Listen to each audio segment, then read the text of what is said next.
Okay, I'm back. Same session.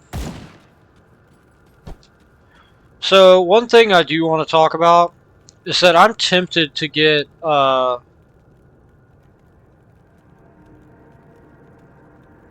Sphere Protection. But I just don't think I want to. And the other thing to consider is that every point not spent in, Arcanist is a point that can be spent in something that is like a talent, you know, a perk or whatever. I realize now I still haven't spent those skill points.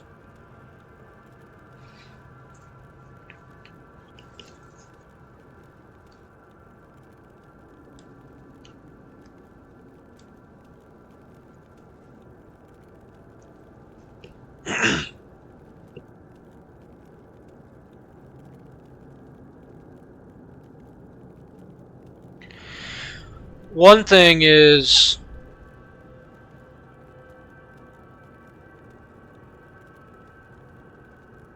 so that's 10 additional points, 7, 17.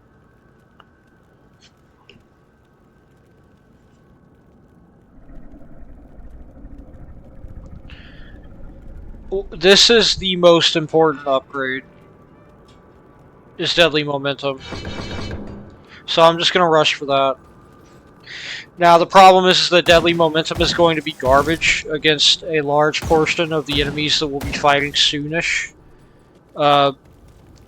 Which means I probably should consider dumping into Arcanist instead, and I am, but...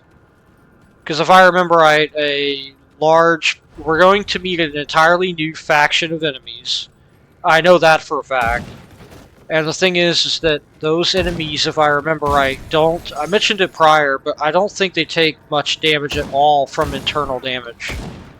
For reasons that are kind of apparent whenever you see them. So, I'm not sure entirely about rushing Soldier, but I do know that I should anyway. Because, like, there is enough stuff that isn't them in that area and beyond that it'll still be important to have. Oh, goodness. Okay. What a party. And like I said, hopefully the idea is that, well, I mean, let me rephrase that. The idea is that hopefully the Kraken star sign will start making up for the loss of damage from focusing on mastery level ups rather than skill acquisition and level ups. That was a beautiful, beautiful cadence shot.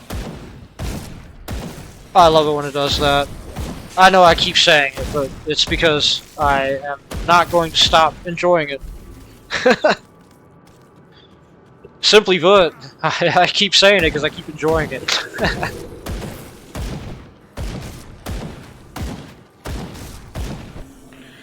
Now then, here's another journal entry. Zanbrandt's notes. Alright, get in here, come on. I was gonna say, what, you got cold feet? Come on. Come here, conga line. There we go, a salsa line, actually. Yeah, come on, guys. You're gonna salsa line. Thank you. Old El Paso will take away all of your pain. Answer all of your problems. Anyway, now that those customers have been dealt with. That short-sighted fool. He could never see the big picture, and this project was no different.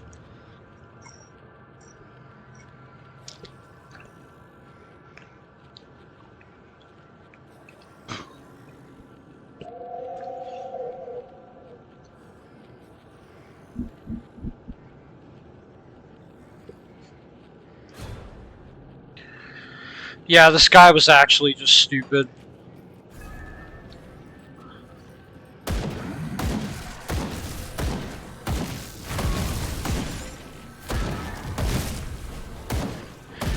So the thing that needs to be said here is that an ethereal possessing someone is a unconscionably awful existence because you're still conscious. Like, it's not like you die, right? Like, you're still alive, and I know it's kind of been covered in some of the Krieger notes, or Krieg notes, but, like, you're still alive, you're still fully aware. It's an unbelievable, awful existence to be... Like, it's better off to be dead, like, genuinely, than to be possessed by an ethereal. So, that guy saying that in those notes, like, what he did is just actually insane. Like, it's just actual insanity. The dude is just stupid. Stupid and insane. I can't do that yet. Again, it's like cartoon villain stuff, but it's kind of not. Because it's actually very awful, right? What? Oh, and by the way, that's him that we're shooting at, if you can tell. That's what became of him for his collaboration. His reward was to be turned into that stupid thing. This right here. See that at the top? Zan Brandt, the Ascended. Mr. 77,777 health. Good grief. Yeah, he ascended alright. He almost ascended to the freaking health limit. Good grief.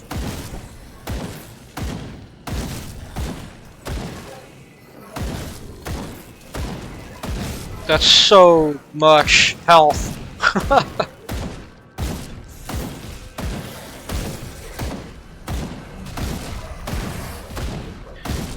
Alright, well. Let's see if we can just potion economy through this. I think we can. Almost could until the end there.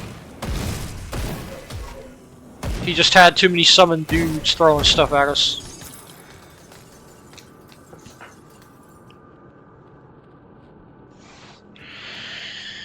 Okay. To continue.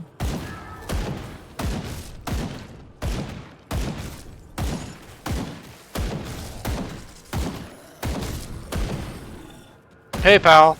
It's rude to throw things, you know. It's also rude to crawl out of, from underneath tile. I don't know how they crawled out from underneath that.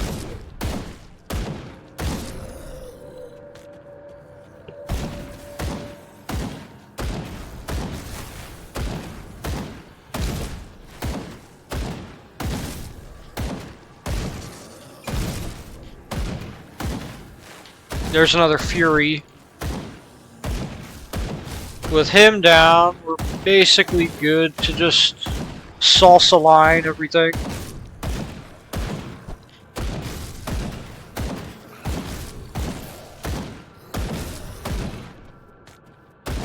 Okay. Well then. How exciting was that? My ear got itchy. That's how exciting it was. Such vibrant, heart-pounding excitement. I'm on the edge of my seat, aren't you?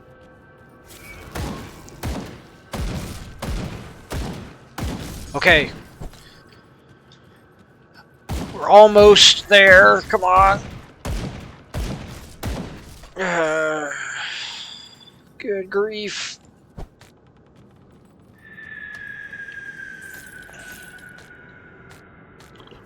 I think this is it. Yes, this is the big bad boss door, if you couldn't tell. Okay. So there's some stuff that we skipped over, and we're not going to skip over it in full. We're going to go back and explore. Much to my chagrin.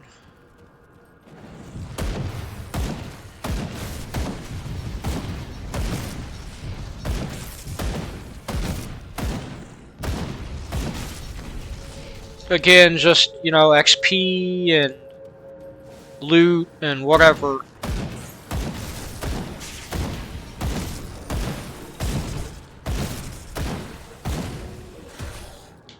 Oh no, not a zombie ambush. Whatever will I do about a zombie ambush?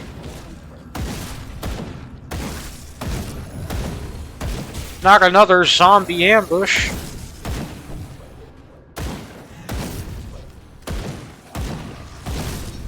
Not zombies.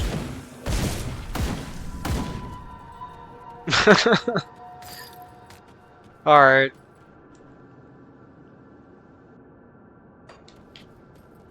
Okay, well, it makes sense to explore the further off places first.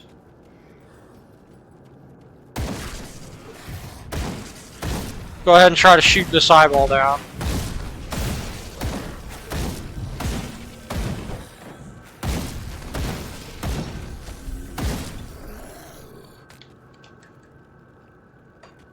I think this will just be it.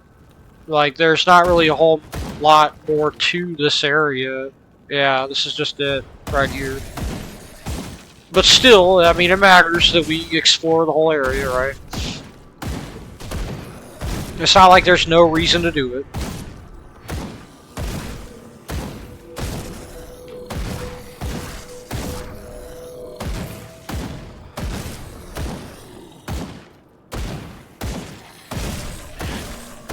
One by one, step by step,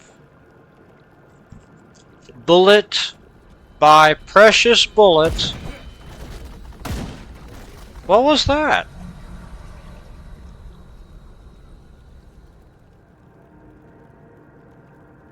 Mark of the Traveler. Ah, yeah. You know, I might actually want to do that. Yeah. You know what? Yeah, I want that movement speed for the boss, if you believe it. A Witch Stalker. An epic one-handed ranged. +2 to Soleil's Witchfire. I mean, that's cool, I guess.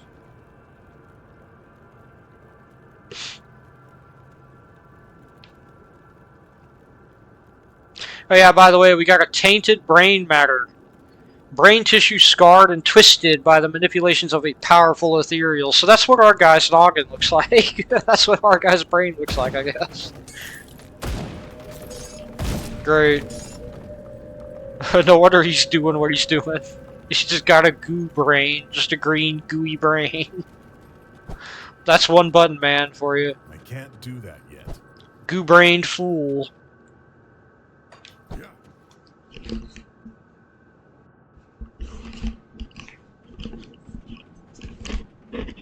Ah, my ears.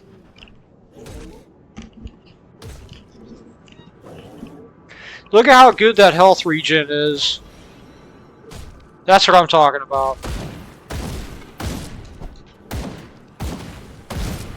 That skill's not ready.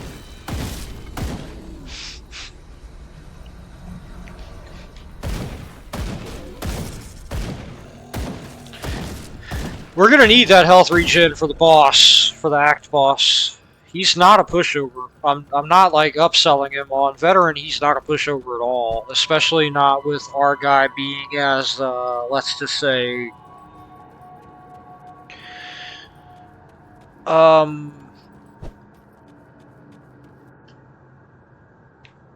sensitive as he is.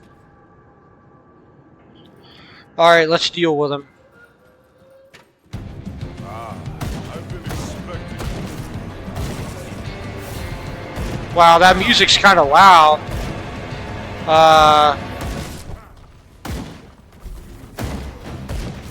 Okay. Ooh, crap. So the thing is that he'll lay those sigils on the floor and then they disappear and you have to try to remember where they were at.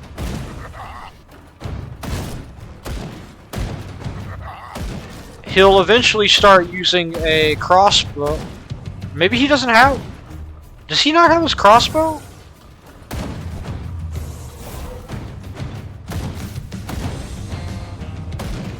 Does he have different gear between...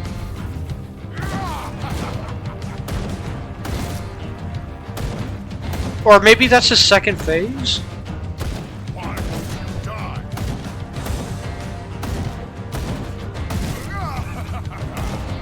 Anyway, as I said, the sigils on the floor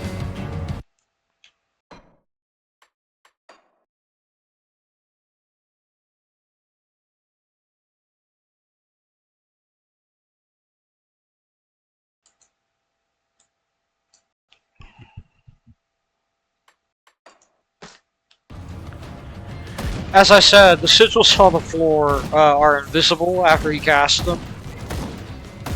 And you're supposed to, I guess, either remember where they're at, or just like have some kind of strategy to not step into them. My strategy is I don't really care if I do. I guess.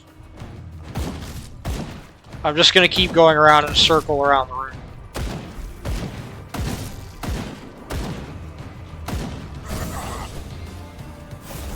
Just try and trigger multiple of them, I guess, in the same window.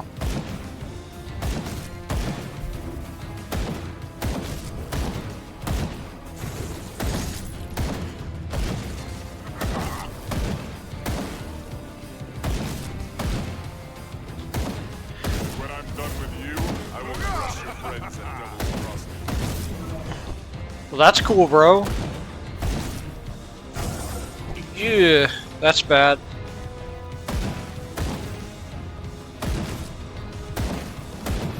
So, you know, he's not as bad with ranged weaponry, obviously. I mean, you could say that for basically every enemy in the game. But this right here is where he actually gets nasty. If he brings out that repeating crossbow now, then yeah, he's got it now. That's the thing that'll murder you. So he goes for that, and then the repeating crossbow. Basically, every time he does that, he'll go for the crossbow. My head is itchy. Yeah, basically every time he does that stomp, he goes for the crossbow, and that thing does, like, stupid amounts of damage. And he'll sometimes mix it up, too.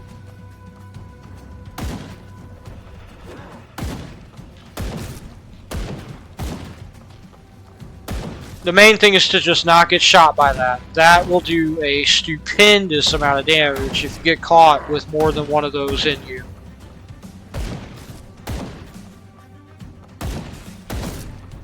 I mean, obviously his melee is going to do a ton, but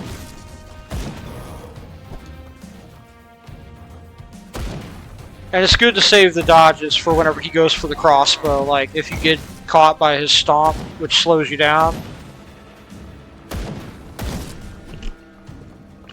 Or in case he just goes for the mix-up crossbow attack.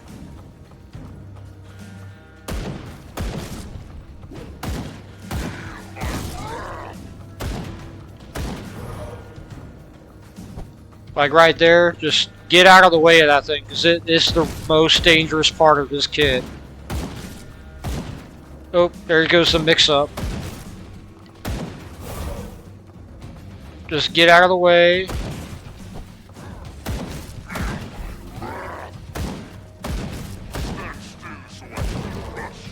Now, with a ranged character, this battle, as long as you have enough damage, is just a matter of, like, formality.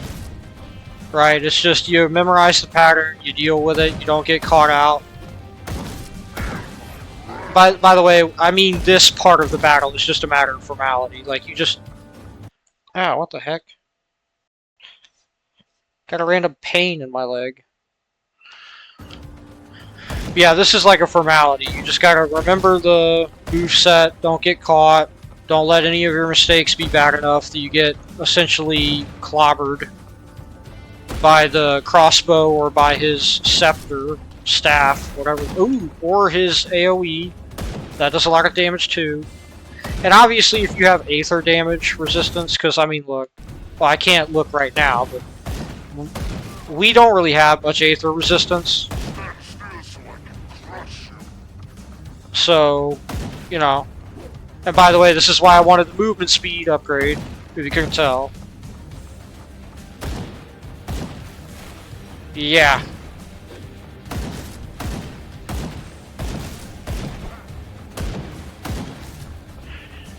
Just trying to focus, so I don't get clobbered by the big green, by the jolly green giant over here. Ah! Ugh. That does so much damage, holy crap.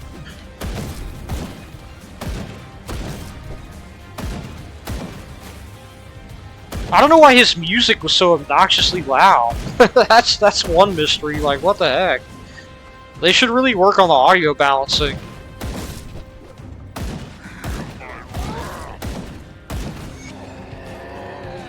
Okay.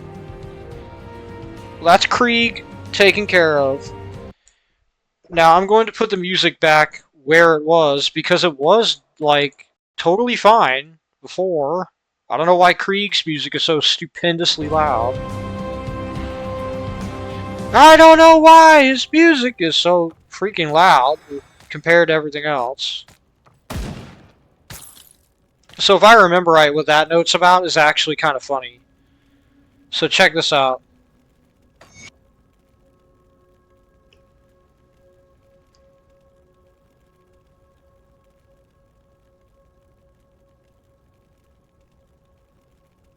Yeah, see, this is where you get the hint that the problem with ethereals possessing living humans is that I mean, it's a hellish existence for the human, right? Like an unconscionable, awful existence. But at least you kind of get your payback if you're a victim of them, in that the host slowly infiltrates the mind of the possessing ethereal. So what basically happened is that the ethereal possessing Krieg slowly started to turn into Krieg.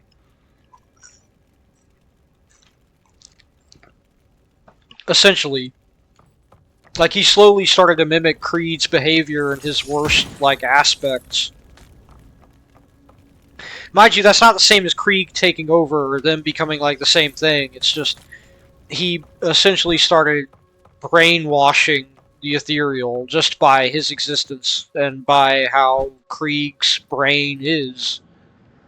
So yeah, it's kind of an interesting plot point that ethereals aren't, it's not a completely one-way thing where they just get what they want whenever they possess a living human.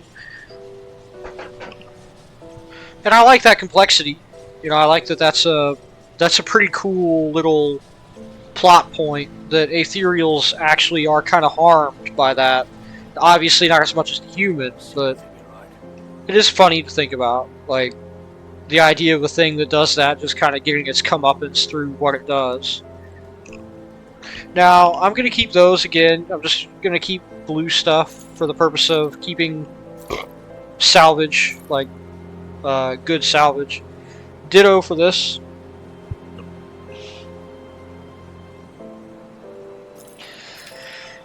Just going to sell the rest of this. Now, Krieg wasn't, I would say, necessarily... Oh, and right, look, we only have 23% Aether resistance. Like,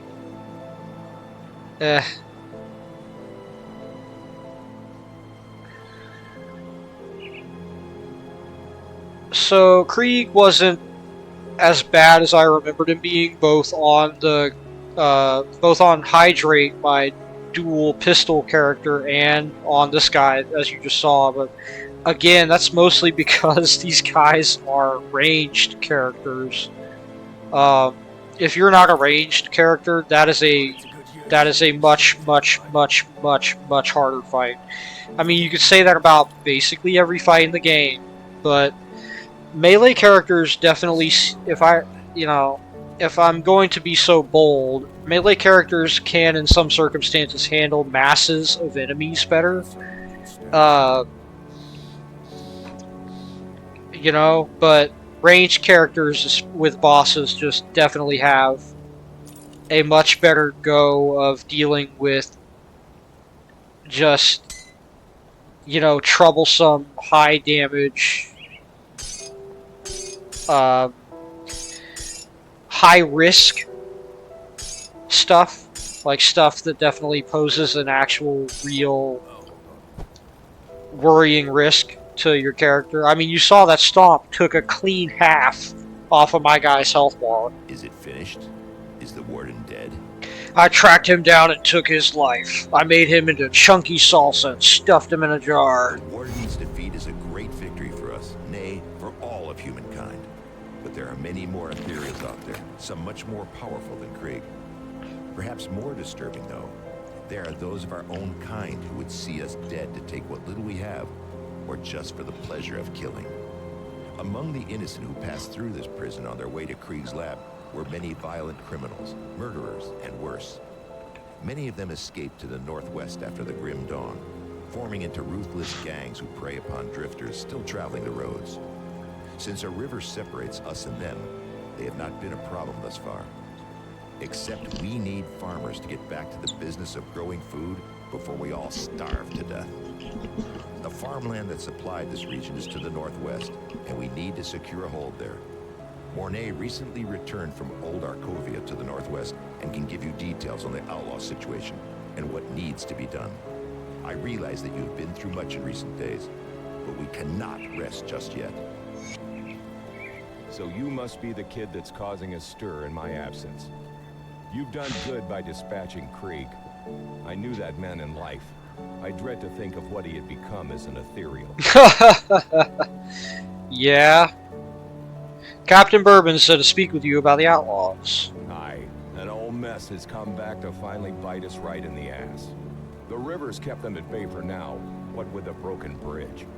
It seems the bastards have garnered a taste for the one hole in the world they were once so eager to escape. I'm not going to beat around the bush. We're at war, and if we don't take the fight to them, they will surely bring it to us. I'd much rather fight on my own terms. Wouldn't you? What's the plan of action? With the bridge northwest repaired, I need you to enter the Arkovian foothills and show those bastards we're not a prize for the taking. Last I saw of them, they were mobilizing for something big across the river. Why don't you head on over there and introduce yourself? What happened during your expedition to the northwest? He says he set out with another scout, Elsa, to reconnoiter the lands to the northwest shortly after they had secured Devil's Crossing. What they found was a wasteland overrun with predatory beasts, blood-hungry psychopaths, and refugees living in constant terror on the run. Their mission together ended when a vicious band of outlaws surprised them in the night. Elsa had argued against having a fire that night, but he was sure they were concealed, he wasn't cautious enough, and she paid the price. He thought he could protect her from anything, but when it came to it, he was felled by a bullet to the ribs before the fighting even broke out. Elsa fought on like a devil, taking down 2 of the outlaws before they knocked her out, and they took her with them and just left him there to die. He couldn't give up, though, knowing those thugs had Elsa. He hobbled and then crawled, trying to make his way back to Devil's Crossing, but arrived only to find that the bridge had been destroyed. He collapsed in despair and thought it was the end of him. He awoke sometime later in what remained of a little fishing village on the coast. A band of rovers had found him and treated his wounds. As soon as he could stand, he grabbed a dinghy rowboat and made his way back to Devil's Crossing. He says he's not going to abandon Elsa to torture or worse at the hands of those killers. She's all he's got left in this world. He needs to organize an offensive, and every second counts. Our only response given is, don't you think you're mixing personal vendetta into this? And then he says the Grim Dawn took his wife. Elsa is like a daughter to him, and he's not going to let it take her too. The way he sees it,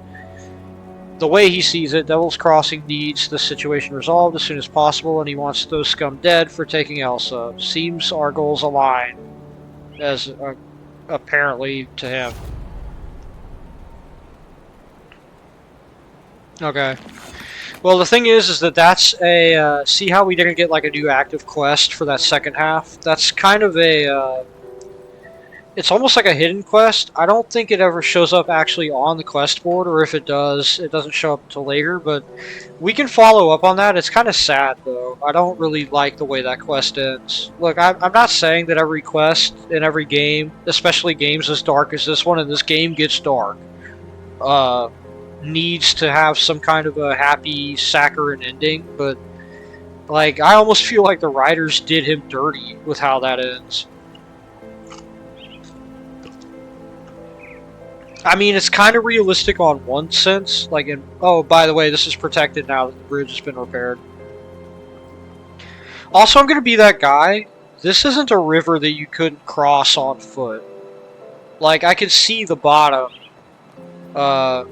kinda. Okay, like, you can kind of see the bottom right there. Like, how it, you can estimate that the bottom's about, like, probably 15 feet at the deepest. It's going at about 6 or 7 miles an hour at the fastest, you could definitely just swim. It's not like it's... They act like this is a whitewater rapids. It's not. I mean, maybe these folks just can't swim. I don't know. Anyway, we're going on into the Arkovian foothills. This starts Act 2. Look, I'm not going to sugarcoat it. You're going to immediately see why this is going to be a problem act to go through. We're dealing, first off, with Cronley's gang. These guys essentially have the problem that all humanoid NPCs in such games have, which is they're as deadly as you are, in that they have skills that you, like masteries, right? But the real problem is these fellas.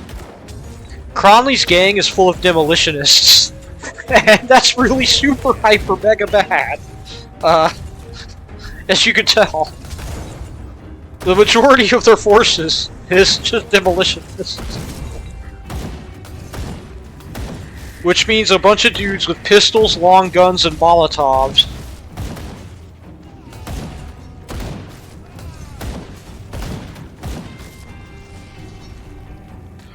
Whew.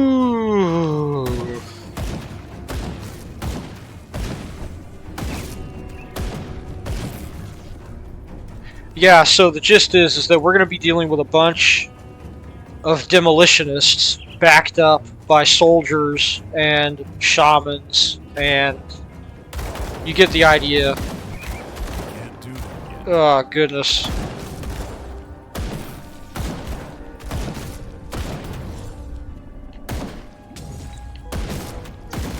You don't want the guys with the sledgehammers hitting you.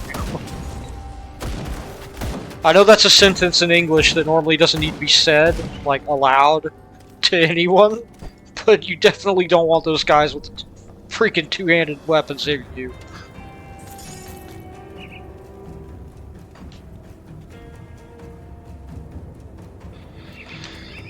So these fellas are why I want to rush down,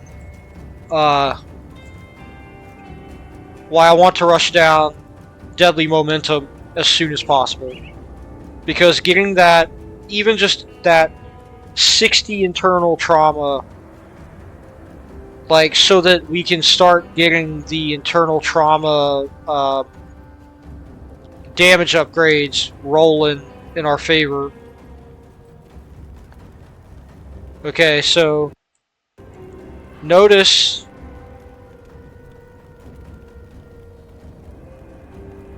that's Shanks O'Doyle over there.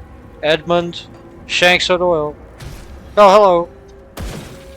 I'm glad we could somehow pull a single dude over here. Can I continue to pull that trick? Hey guys, can I get you to come over here one by one? That'd be fantastic. Yeah, come on. Yeah, come on, one by one. Come on, guys. 2 by 2, I'll take 2. I'll take 2. I don't want to take all of you on at once, that's all. By the way, yes, we did just turn that fella into chunky salsa. Like, legit. Let's just keep pulling a number of them at a time.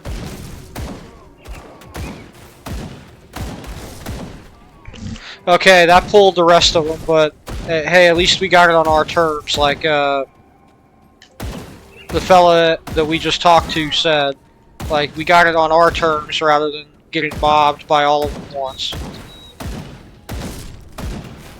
The main thing that makes Ed here dangerous... my ear... Ah. The main thing that makes this encounter with Ed here dangerous is that if you pull all of those guys at once, there's a ton of demolitionists and they'll all shoot you at the same time. Anyway... He says we'll pay for this, and that Darius wants the prison, and he's going to make us wish that this guy shanked us or whatever. Who cares? We can skip the melodrama. So yeah, the greatest danger here is dealing with too many gunmen at once. It's not the melee characters that'll get you, it's the gunmen. Like the demolitionists that'll take you out.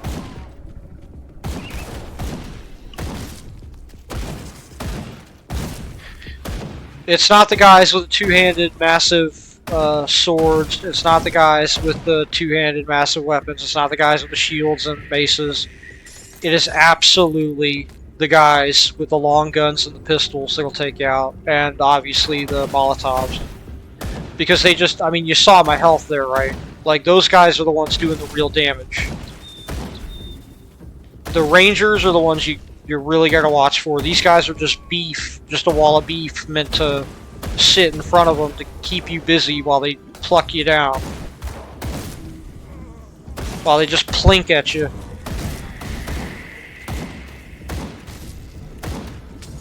A flare mine, huh? Okay. Well, we're doing pretty good. We're doing a lot better than my dual-wield pistol guy did, that's for certain. Though I kind of expected this because the long gun sort of hikes up over their defenses, I think. Also, worth note is that my dual-wield pistol guy is a soldier inquisitor, so that combination, if I remember right, is called a tactician. It's the same idea. It's still a one-button run with cadence, but that character, Hydrate, is using the Inquisitor. They're called weapon pool skills, I think. Hold on, I'm going to pour myself some more Diet Coke. I have a glass here with a little short straw in it. I gotta pour the, like, you know, it's a normal, like, 500 milliliter bottle of Coke. Yes, I have a 500 liter bottle of Diet Coke. But no, yeah, you know, just pour that into my little glass here.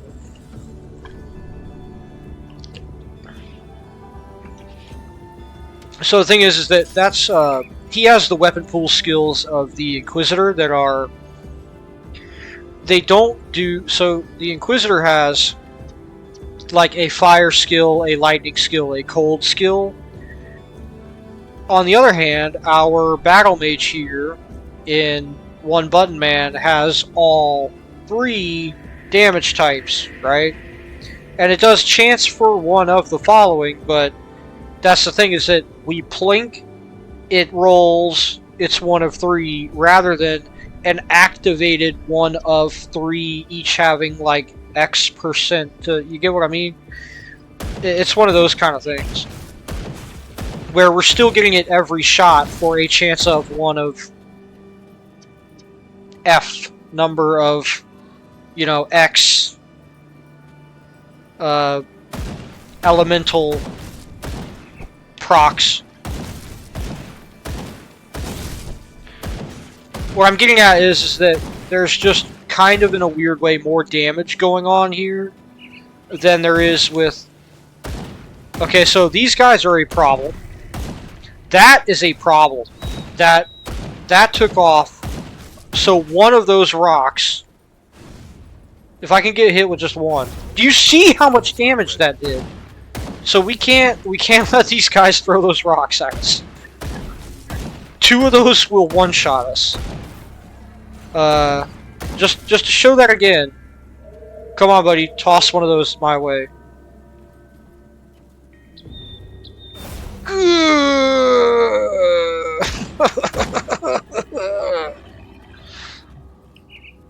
Yeah. So that's the enemy that I mentioned we definitely want, that I mentioned earlier, that you want to have trying to punch you and missing rather than throwing stuff at you. Yeah, that's those guys. You definitely... You definitely don't want to get hit by that. You don't, under any circumstances, want to get hit by more than one of those. Within 5 minutes, let alone 5 seconds of one another. I think I did the dumb thing again. No, I did actually explore all that. Cool. Because on my other guy, I had to go all the way back up and around to explore that little spot right there. But, ooh, such nasty damage.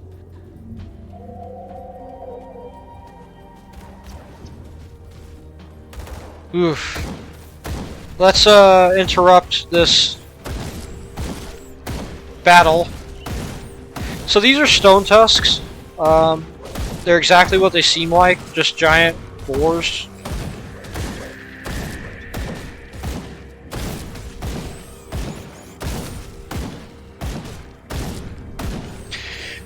Not really anything else to say. There's not really anything else to be specified there. They're just giant boars. Anyway, here's a guy who, he's going to burn the shack down with his family in it. We can tell him that things are bad, but can't lose hope.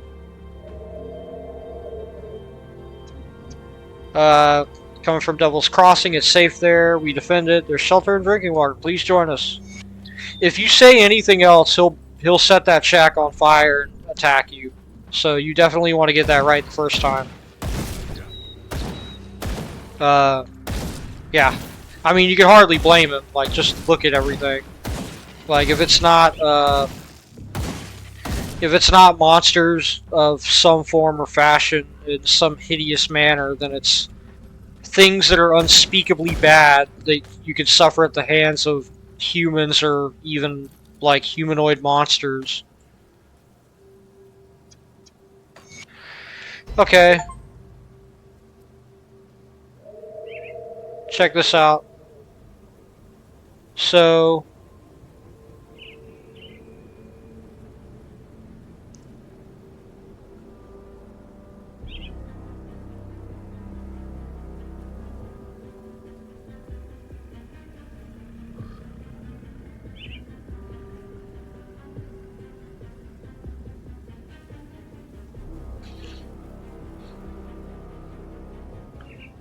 So this is the Kaimon scripture, first passage. We may or may not be dealing with the Kaimonites later. Spoiler, we will definitely be dealing with the Kaimonites later. I'm not happy about seeing those guys down there. Also the fact that they try to throw rocks at me from down there. Whoa, goodness, that's not cool. I don't like that they can reach up here. That's supposed to be a one-way street, buddy. Goodness, those rocks terrify me.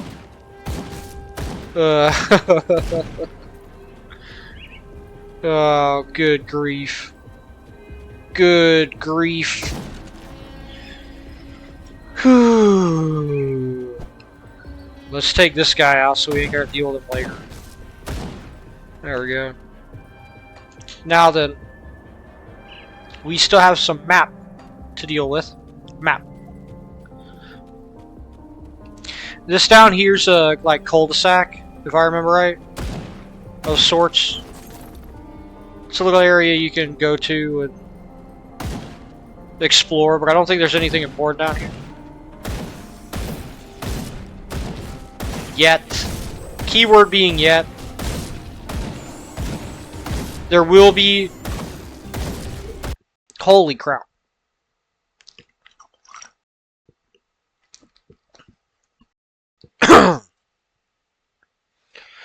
Okay, that was a burp that had some rice cake in it. That was bad. What was I saying? Oh yeah, there will be stuff that's on side paths here that is very important, mainly devotion shrines. I want to get the lizard finished. I also need to check the list of devotion shrines and see... That's right, because... So, hold on. We got 1, 2... 6... We're missing some devotion shrines. Hold on.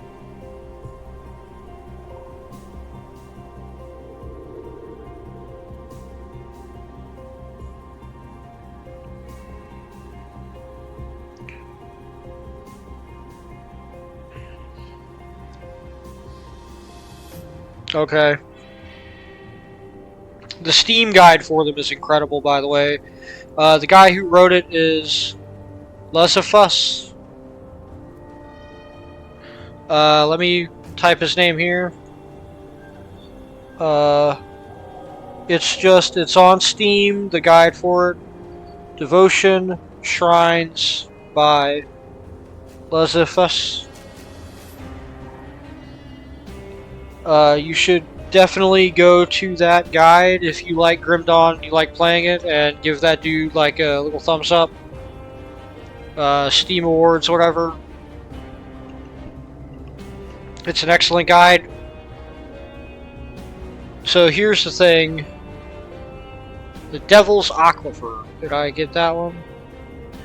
Yes, I got that one. Foggy Bank.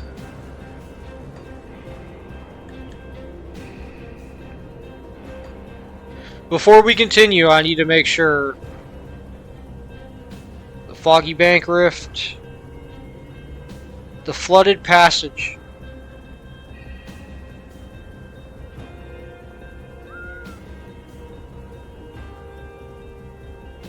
Yeah, we got that one.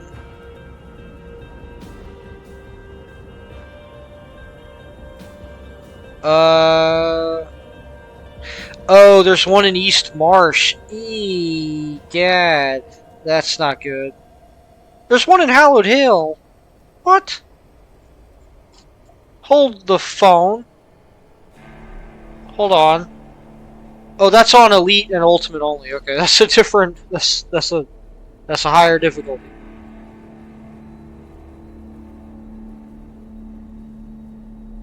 I'm missing two though.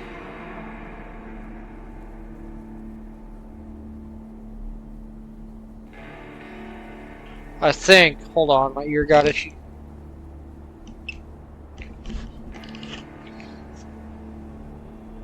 Because there's 1, 2, 3, 4, 5, 6, 7, 8. Yeah, there's a 9th, but you can't get that one until the very end of the game. So I got the one in Warden's Lab, I thought. Right? Yeah, definitely got the one in Warden's Lab.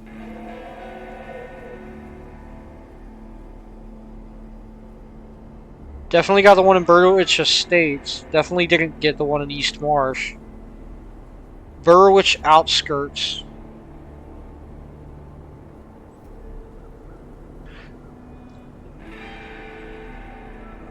I got the one in Flooded Passage. I don't think I got the one in Burrowich Outskirts. Okay, we're going back. Back to the past. Because we need that extra one. Now, the one that's in the East Marsh, we cannot get yet. We definitively cannot get that yet because we don't have the dynamite. And spoiler, you get the dynamite from Act 2. So, we need to get over there and get that other one. Now, on the map, it says it should be like up here, right? So, let's get up there and see if it's in that cave. We're not really going to get much XP from this, even though it's still going to be a pain in the rear to get through. Kind of, well, maybe not. I guess, you know, I guess that cunning and spirit upgrades are doing a bit for us. I don't know if there's a level scaling thing. I want to say there isn't a level, if you know what I mean, like where something takes less or more damage based on level alone. I don't think that's the thing in this game. I want to say it's not a thing in this game anyway. Now the thing is, some caves can be in different spots depending on your session. So, like I said, I'm pretty sure that's the same with obstructions in certain areas and other level features. But right here, we need to get in here and we need to... Yeah, I don't think I got this one. I did! Okay, we got the burial cave. Do that yet.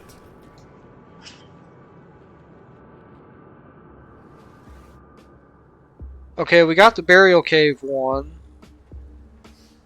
Well then hold on, did I not get the one in Flooded Passage?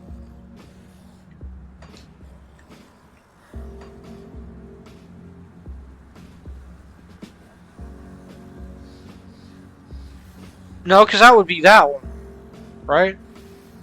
Yeah. So which one am I missing? The Devil's Aquifer one is this one. That's the Devil's Aquifer one. That's the Burial Hill one. Foggy Bank.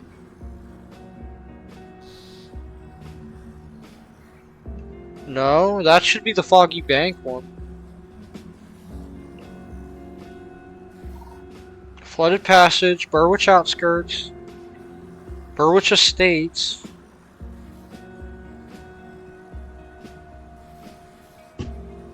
Am I just being dim? Is that what's going on here? Because that's totally it. Yeah, I have a point available. I am just being hyper, mega, ultra, super, super, super duper dim. Okay. Wow. Alright. Excellent. Yeah, 7 out of 55. You know, this is the... Folks, this is the power of reading. The power of literacy. I'm so sorry. Wow. Okay. Now that we have experienced the powers of the reading rainbow, we can get back to where we were at. Wow. Okay. Wow. Wow. Wow. Wow. Well, I'm glad that I pulled that up anyway to know where the...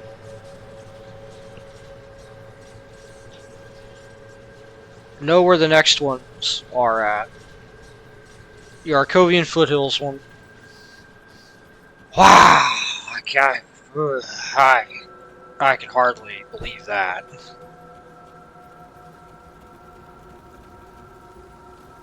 Right. Well, did they like our housewarming gift? You work fast. I like that.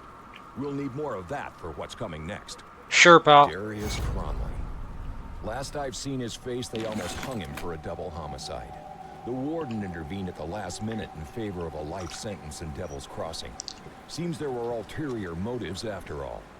Darius Cronley is the devil-made manifest, devious and manipulative with a penchant for sin of every kind. He's the one running this gang, and he's the one we need to go after next. Do you have a plan? We have to hit them hard and fast, leave no room for a counterstrike. I've only seen a portion of their operations in the region, but they are really entrenched on the Four Hills in Old Arcovia. Shanks surely wasn't Darius's only lieutenant, so I suggest you find the rest and kill them. We don't want one of them taking over after Darius is dealt with. I don't have any names for you, but they will probably have equally clever prison names as our dead friend Shanks. But to really end this, you need to cut off the head of this operation, Darius Cronley. If what I hear is true, you will find him hiding out in the mines underneath the Four Hills. Lastly, my scouting partner, Elsa, must still be out there with them. If I venture to guess, Cronley has her in his clutches. Save her from that brute. I hear you are quite capable, so don't let me down. When you find yourself out there, I recommend you seek out a man by the name Quaid. He and his group forsook the peaceful ways of the Rovers in favor of fighting back against the outlaws. And I'm glad they did. It was Quaid's people that pulled me from the jaws of death. Okay, so I'm gonna have to cut the video soon-ish. But one thing I want to note before we get back to it. One, we're gonna walk ourselves back over there. I'm gonna store this, but I want to end these.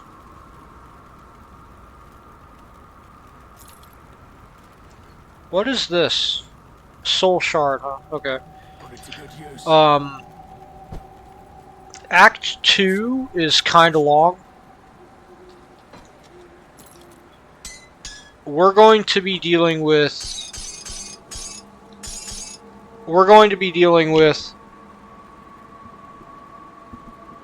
a long series of dealing with Cronley's gang and then dealing with the next faction.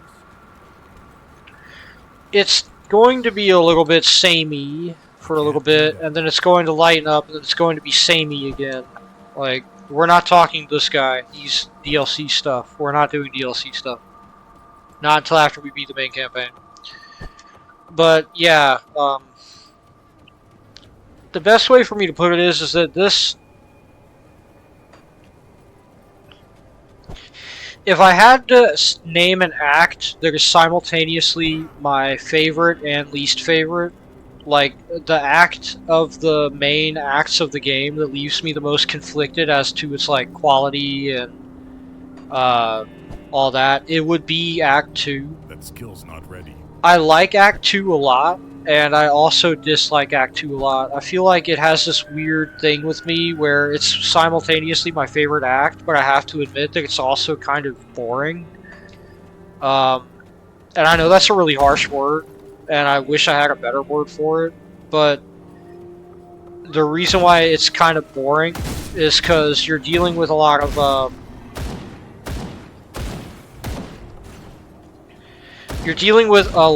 the same enemy, and like there's more enemy variety in the main course of things, like in the main stuff of Act 1 than there is in Act 2.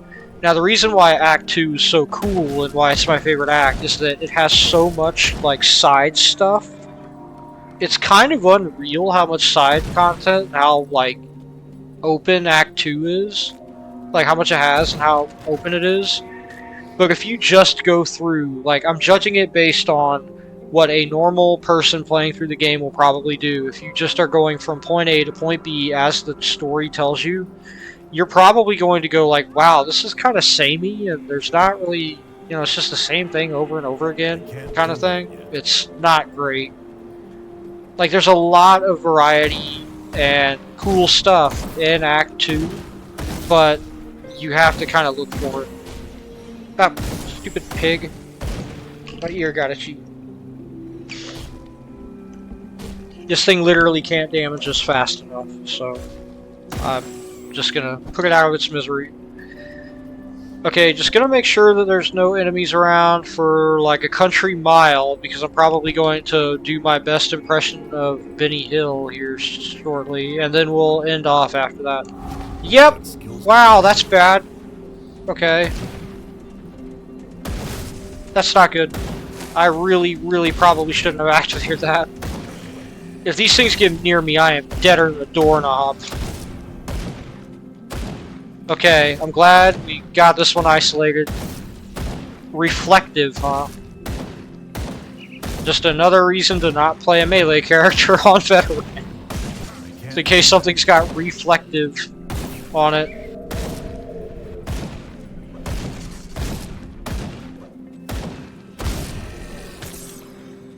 Okay. Just take those.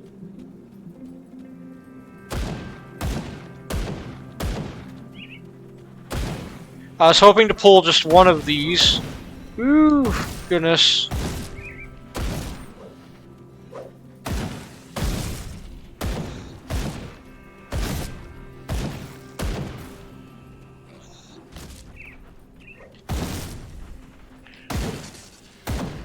I just don't want to find out how much damage those are going to do if they hit me with their tusks, because these things do actually do a lot of damage whenever they're buffed up with their physical attacks. Okay, it didn't do that much. I'm glad, but I don't know how much the other one's going to do.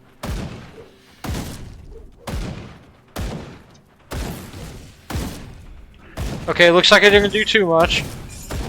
That does damage. Alright, okay, we can live with this. That literally is survivable. My ear, Okay, more good green stuff. Now let's deal with the last ones.